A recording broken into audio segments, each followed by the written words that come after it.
하나님 말씀 에스겔 37장 1절에서 10절의 말씀입니다. 에스겔 37장 1절에서 10절. 우리 앞에 있는 자막을 참고하셔서 우리 함께 봉독합니다. 시작. 여호와께서 권능으로 내게 임재하시고 그의 영으로 나를 데리고 가서 골짜기 가운데 두셨는데 거기 뼈가 가득하더라. 나를 그 뼈 사방으로 지나가게 하시기로 본즉 그 골짜기 지면에 뼈가 심이 많고 아주 말랐더라. 그가 내게 이르시되 인자야 이 뼈들이 능히 살 수 있겠느냐 하시기로 내가 대답하되 주 여호와여 주께서 아시나이다. 또 내게 이르시되 너는 이 모든 뼈에게 대언하여 이르기를 너희 마른 뼈들아 여호와의 말씀을 들을지어다. 주 여호와께서 이 뼈들에게 이같이 말씀하시기를 내가 생기를 너희에게 들어가게 하리니 너희가 살아나리라. 너희 위에 힘줄을 두고 살을 입히고 가죽으로 덮고 너희 속에 생기를 넣으리니 너희가 살아나리라. 또 내가 여호와인 줄 너희가 알리라 하셨다 하라. 이에 내가 명령을 따라 대언하니 대언할 때에 소리가 나고 움직이며 이 뼈 저 뼈가 들어맞아 뼈들이 서로 연결되더라. 내가 또 보니 그 뼈에 힘줄이 생기고 살이 오르며 그 위에 가죽이 덮이나 그 속에 생기는 없더라. 또 내게 이르시되 인자야 너는 생기를 향하여 대언하라. 생기에 대언하여 이르기를 주 여호와께서 이같이 말씀하시기를 생기야 사방에서부터 와서 이 죽음을 당한 자에게 불어서 살아나게 하라 하셨다 하라. 이에 내가 그 명령대로 대언하였더니 생기가 그들에게 들어가매 그들이 곧 살아나서 일어나 서는데 극히 큰 군대더라. 아멘. 할렐루야. 오늘은 우리가 너무나 많이 들어서 알고 있는 에스겔 골짜기의 마른 뼈에 대한 환상의 말씀을 함께 나눠보려고 합니다. 왜 예루살렘이 멸망을 당했습니까, 여러분? 왜 이스라엘이 멸망을 당했습니까? 제가 그렇게 강조를 했죠. 뭡니까? 하나님의 말씀을 듣지 않고 또 뭐 안 했다고요? 듣고 순종하지 않았다라는 겁니다. 유다의 이 모든 것들은 멸망당할 수밖에 없었습니다. 모든 일은 여호와께서 우주 만물을 창조하시고 주관자가 되시는 하나님을 알게 하기 위함이었습니다. 에스겔서의 비극적인 예언 다음에는 어떤 말씀인가 하면 미래의 희망적인 예언을 전하는 것이에요. 지금까지는 어떻게든 철저하게 망가지고 철저하게 무너지고 철저하게 그냥 망하는 거죠. 그런데 뭡니까? 뭐 때문에? 희망을 주기 위해서요. 우리 집사님들과의 말씀을 제가 가끔 인용하는데 우리 지난주에 우리 김동진 집사님이 서병환 집사님한테 그런 이야기를 하더라고요. 왜 그렇게 안 되는 것만 많이 했었냐고. 우리 서병환 집사님과의 교제하면서 고향에 몇 번 가면서 이야기를 들으니까 갈 때마다 새로워요. 돼지, 그리고 오소리, 구렁이, 과연 사육이 가능할까 할 정도로 그런 것들을 이렇게 많이 손을 대셨더라고요. 그런데 여러분, 우리 사업, 이걸 하나의 사업이라고 보면 어떻습니까? 때로는 될 것 같아서 이게 한 가닥 희망처럼 누군가의 이야기를 들으면 될 것 같아서 이제 뭔가를 시작합니다. 그런데 어떻습니까? 막상 시작하다 보면 거기에 길이 안 보일 때가 참 많잖아요. 그런데 그것밖에 없습니까? 농사를 하면서도 그러잖아요. 예. 사과 농사, 그리고 오미자 농사, 그 다음 또 뭐합니까? 우엉 농사. 이렇게 하면서 골병이 들었다고 하면서도, 예, 그러면서도 어떻게 해요?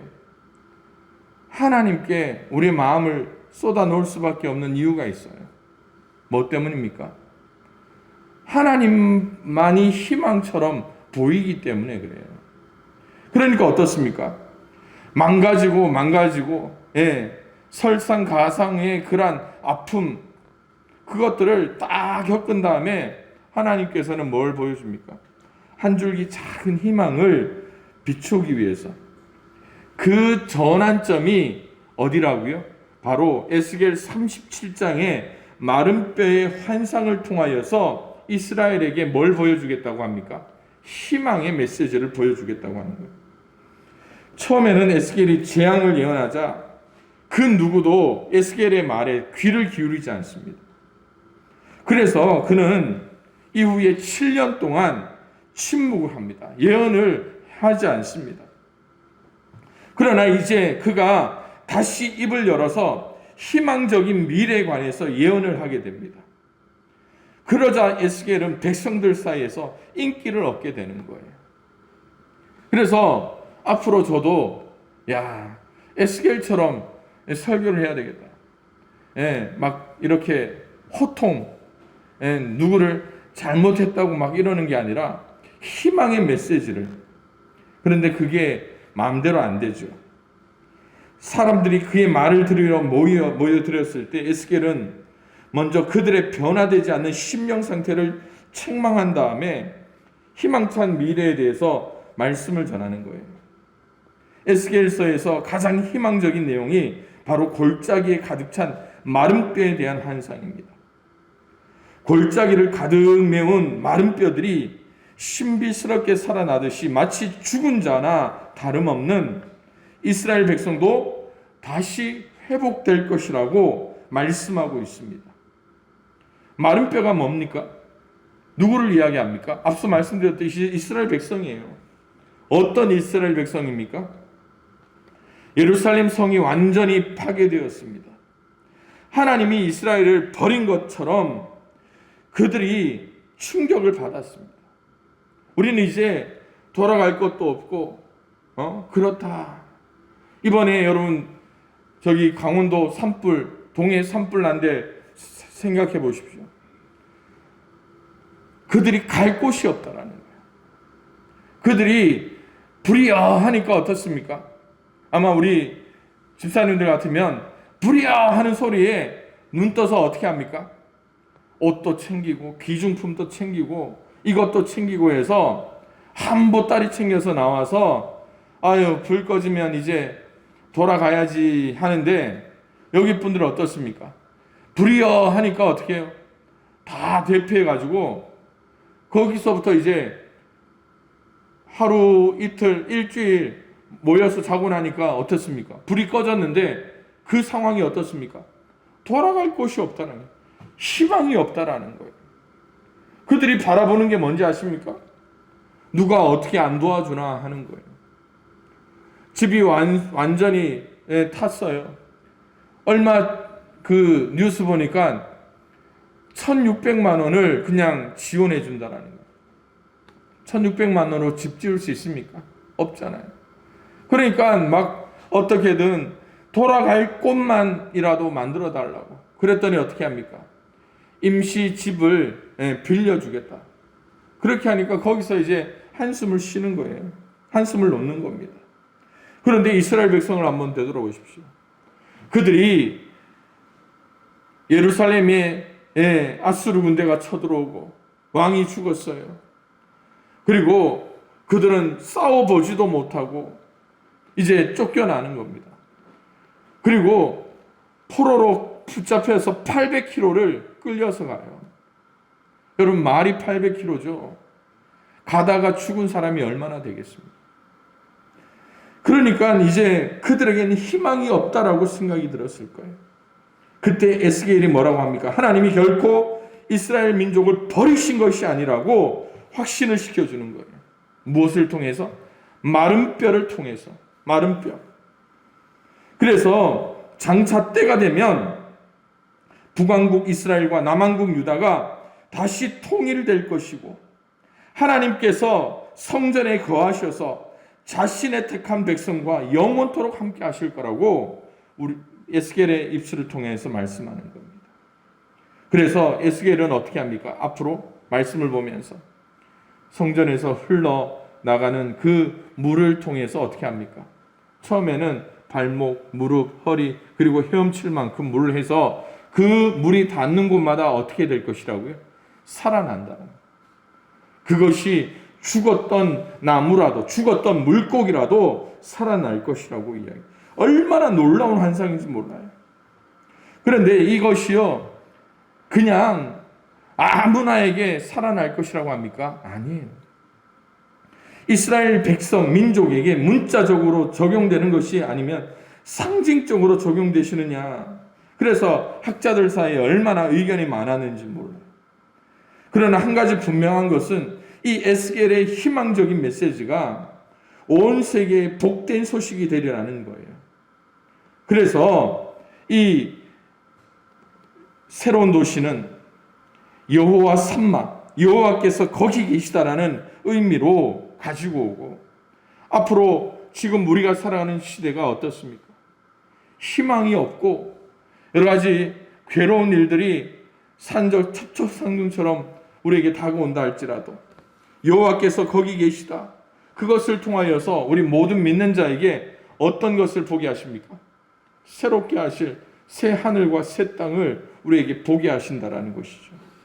그러기에 오늘 저는요, 이 마른 뼈라는 것을 통해서 우리가 어떤 것을 묵상하고 또 말씀에 적용을 해야 될 것인가를 생각해 봅니다.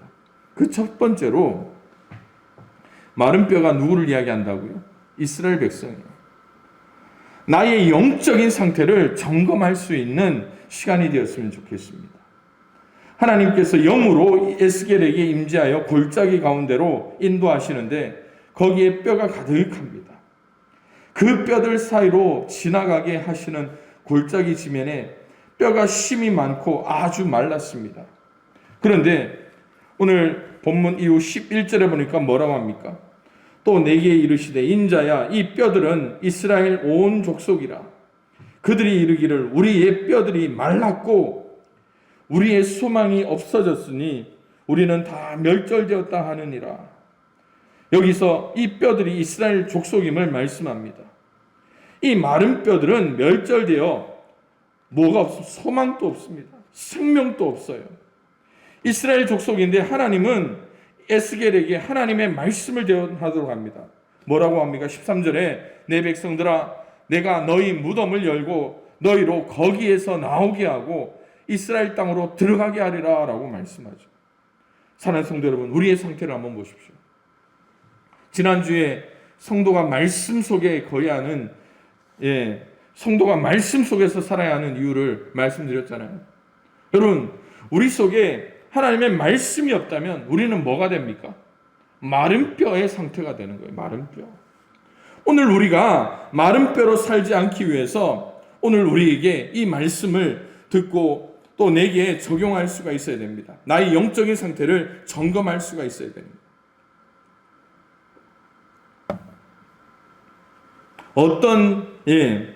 어떤 사람이 예뻐 보입니까? 어떤 사람이 예뻐 보입니까? 어떤 사람입니까? 피부가 촉촉한 사람이에요. 흙도 마찬가지죠. 어떤 땅이 농사가 잘 될 것 같습니까? 수분을 적당히 품고 있어야 됩니다. 그래서 가뭄에 하늘만 쳐다보잖아요. 그런 것처럼 생명이 있다라는 거예요. 피부가 촉촉하다는 건 뭡니까? 생명이 있다라는 거예요. 우리 여성분들, 우리 남성분들도 마찬가지예요. 하루하루 지나면서 연세가 드실 때마다 거울을 보면서 아유, 내 피부가 어떻다? 퍼석퍼석하다. 뭐가 없다라는 거면 수분이 없다는, 말랐다라는 거예요. 그런데 오늘 에스겔을 통하여서 좀 더 심각하게 이야기하자면 오늘 내가 마른 뼈가 된다는 거예요. 여러분 스스로 한번 되돌이키십시오. 아침마다 묵상 말씀을 쭉 읽고 내 삶에 물기가 수분이 도는구나. 말씀을 읽지 않은 때는 내가 오늘 마른 뼈가 돼가는구나. 그렇게 한번 말씀해 보십시오. 하나님께서 에스겔을 찾아오셔서 마른 뼈들이 가득한 해골 골짜기에 가시면 하나님께서는 결코 인간의 문제를 그대로 간과하시지 않는 분임을 말씀합니다. 그리고 뼈가 가득한 모습을 통해서 이스라엘의 영적인 상태를 보여주시는 거예요. 살아있어도 감각이 없는 삶, 그리고 눈이 있어도 보지 못하고 귀가 있어도 듣지 못하는 영적인 장애가 이 메마른 뼈를 통하여서 등장하는 거예요. 이스라엘 백성이 하나님의 말씀을 듣지 않고 들었음에도 순종하지 않는 상황이 바로 그런 상황이라는 거예요.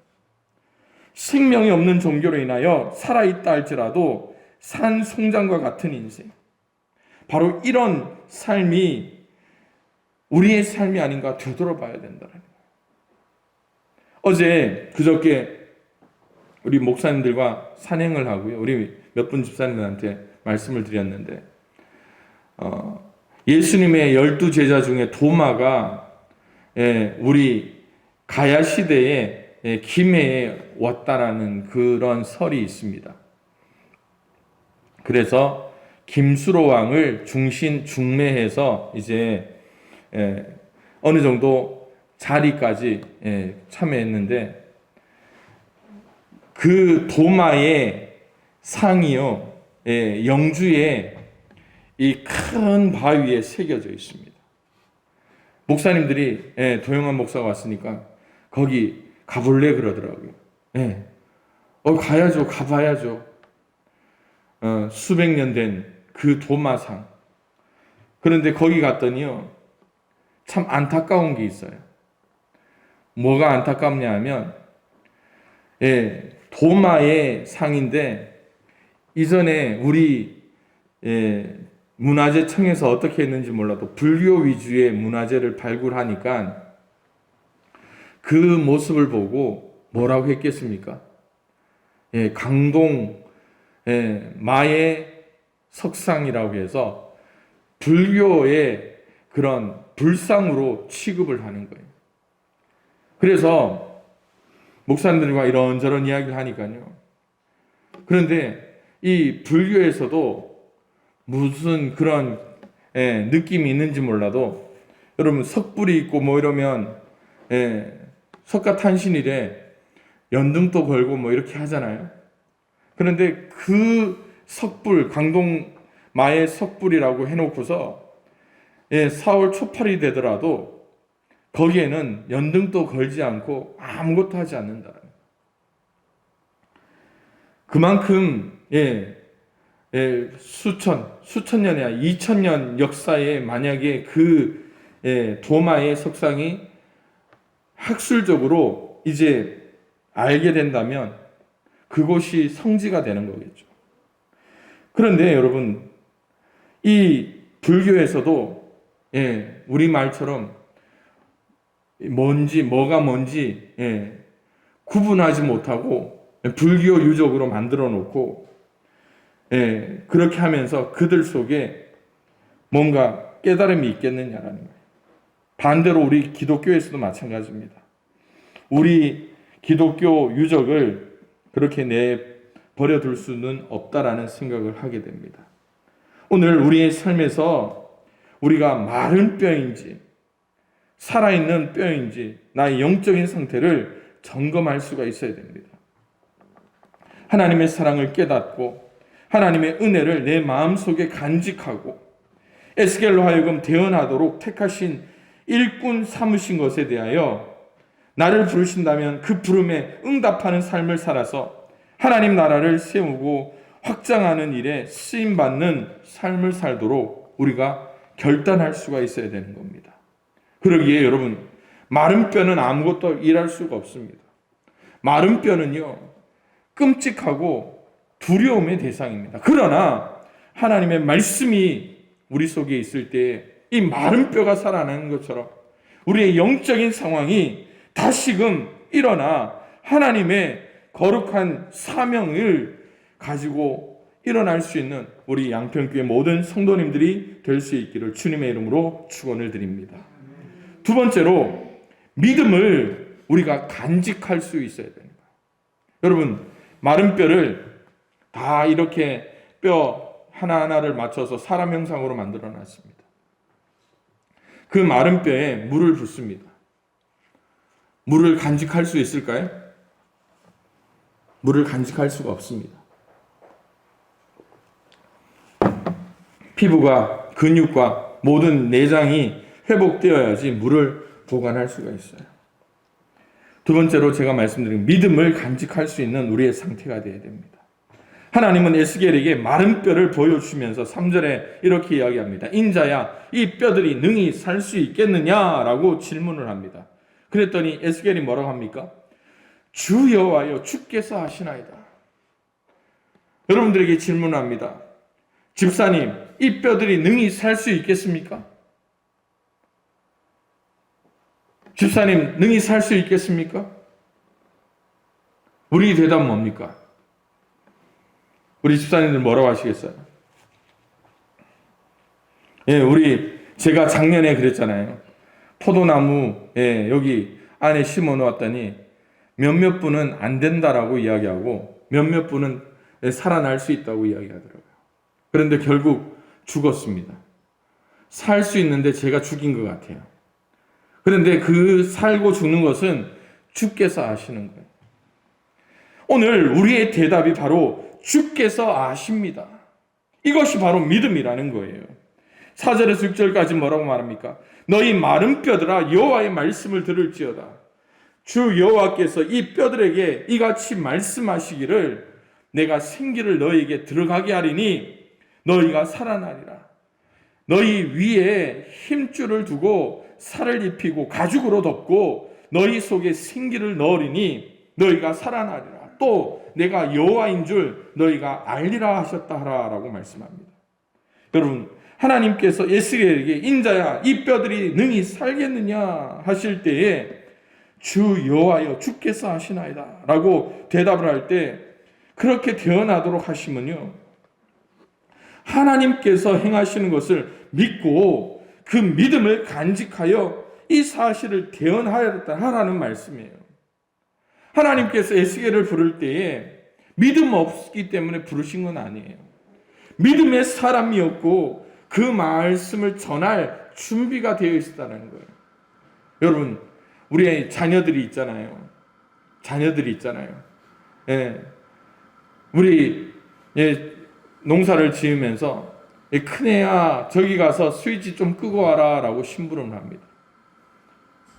그런데 싫어요 하고 그만둡니다. 둘째한테 그 심부름 시킵니까? 안 시켜요. 왜 첫째한테 첫째야 라고 합니까? 첫째가 일할 줄 알기 때문에 첫째한테 시키는 거예요. 그래서 둘째한테는 아예 시키지도 않잖아요. 오늘 하나님은 누구에게 일을 시킵니까? 일할 사람, 믿음이 있는 자에게 시키는 거예요. 그 사람이 바로 에스겔이라는 거예요. 그러기에 우리는 하나님의 말씀을 듣는 자가 될 뿐만 아니라 어떤 자가 되어야 된다고요? 하나님의 말씀을 믿는 자가 되어야 되는 거예요. 하나님께서 대언하도록 말씀하신 내용이 이 뼈들에겐 이같이 말씀하시기를 내가 생기를 너에게 들어가게 하리니 너희가 살아나리라 하신 말씀입니다.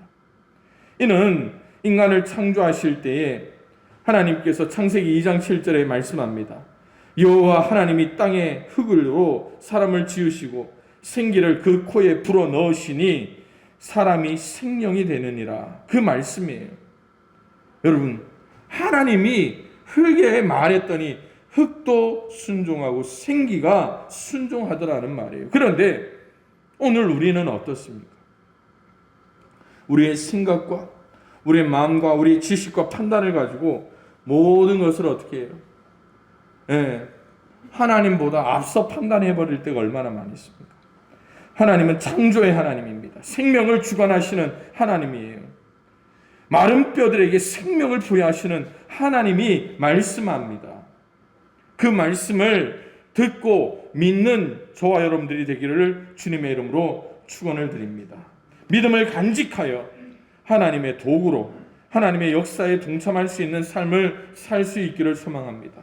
특별히 임직식을 앞두고 있는데 우리 세 분 임직 대상자들이 지금까지의 삶에서는 어떨지는 모르지만 지금 이 마른 뼈가 산더미처럼 쌓여있는 이 골짜기에서 믿음을 간직한 에스겔과 그 마른 뼈가 되어서 하나님의 도구로서 하나님의 역사에 동참하는 앞으로의 삶을 살 수 있기를 주님의 이름으로 축원을 드립니다. 세 번째로 말씀에 순종하는 삶을 살아야 됩니다. 에스겔은 하나님의 말씀에 순종하여 태어날 때에 소리가 나고 움직이며 이 뼈 저 뼈가 들어맞아 뼈들이 서로 연결되고 뼈에 힘줄이 생기고 살이 오르고 그 위에 가죽이 덮이나 그 속에 생기가 없었음을 말씀하고 있습니다. 이때 하나님께서 7절에 뭐라고 합니까? 7절에 인자야 너는 생기를 향하여 대언하라 라고 합니다. 이 하나님의 말씀을 따라서 어떤 일이 일어납니까? 9절에 보니까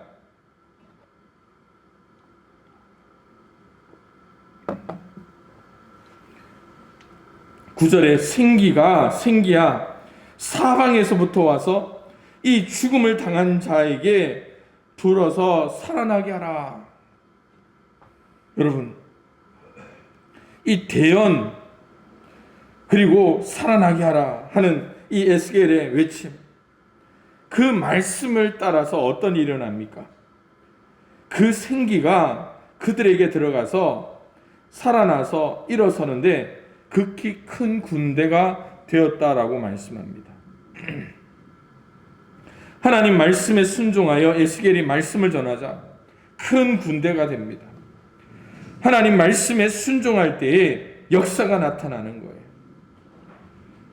절망적인 해골의 골짜기에 희망의 바람이 불어나는 거예요. 그래서 하나님의 말씀이 있는 데서는 여러분 내가 반응하는 삶을 살아야 되는 거예요. 여러분 우리의 입술을 통하여서 말씀에 아멘 아멘 할 때 여러분 내 입의 고백이 되어서는 안 된다는 거예요. 우리의 뼈의 고백이 되어야 되는 거예요. 뼈가 움직이는 게 뭐 때문입니까? 내 뜻대로일까요? 아니에요. 뼈는 뜻대로 순종하는 게 아닙니다. 말씀에 순종하는 거예요.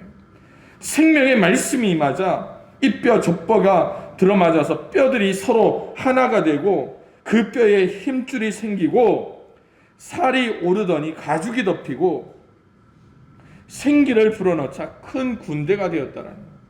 오늘 우리의 삶이 바로 그런 삶이어야 되는 거예요. 나는 나 혼자 그러면서 아멘 또 크게 해야 되고 때로는 찬양 또 혼자의 은혜대로 때로는 기도도 나 혼자만의 기도처럼 들려야 되는데 여러분 하나님의 말씀에 듣고 순종하는 그 뼈에는 어떤 일이 일어납니까? 순종, 그 뼈들이 순종하며 큰 군대가 되어지는 것을 보게 돼요. 우리도 순종해야 됩니다. 말씀을 대언하는 것이에요. 곧 전도하는 것입니다. 우리를 하나님의 군대로 삼아 주신다는 거예요. 전도할 때 우리의 능력으로 구원의 역사가 일어난 것은 아니지만 우리의 전한 복음으로 새 생명의 역사가 나타나게 되는 것입니다. 사랑하는 성도 여러분, 말씀에 순종할 때에 은혜와 평강이 넘치고 담대함으로 마귀를 이기고 세상을 이기는 그러한 역사가 우리의 간증이 될 수 있다는 겁니다. 마지막으로 사랑하는 성도 여러분, 이 마른 뼈들이 살아났다. 부활의 삶을 살 수 있는 우리 모두가 되기를 소망합니다. 하나님은 에스겔이 마른 뼈의 뼈들이 군대가 되는 환상을 이스라엘 족속에게 전하여 주므로 이스라엘 족속이 하나님의 언약의 백성임을 확증하는 거예요. 내 백성들아 내가 너희 무덤을 열고 너희로 거기에서 나오게 한즉 너희가 내가 여호와인 줄 알리라. 내가 또 내 영을 너희 속에 두어 너희가 살아나게 하고 내가 또 너희를 너희 고국 땅에 두리니 나 여호와가 이 일을 말하고 이룬 줄 너희가 알리라. 여호와의 말씀이니라. 13절 14절의 말씀입니다. 바벨론의 포로가 된 상황에서 가나안으로 소환하게 됨을 믿고 소망 가운데 살도록 말씀하시는 거예요. 이 부활의 삶이라는 게 뭡니까? 회복의 삶이라는 거예요. 하나님은 회복과 부활을 그리고 사명을 같이 말씀하고 있다라는 거예요. 하나님 백성들이 무덤을 열고 나오게 한 후 성령을 통하여 역사하심을 말합니다.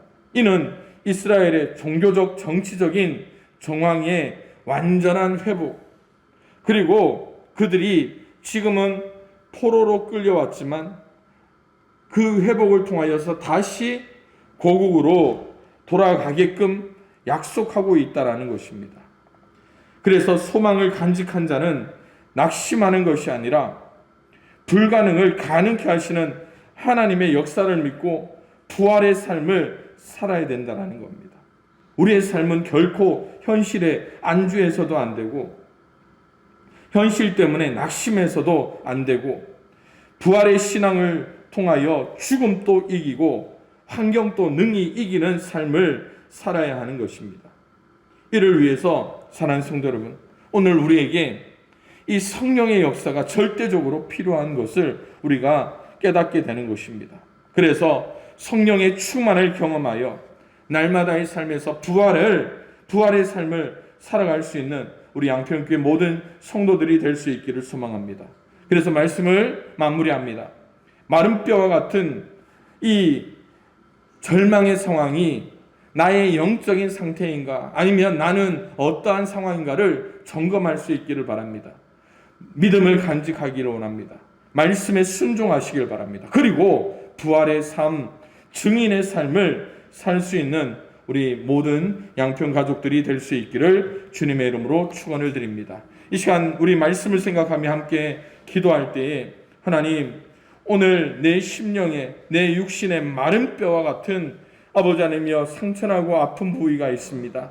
또 내 심령에 마른 뼈와 같은 아버지 말씀에 아버지 불순종하고 듣지 않는 모습도 있습니다.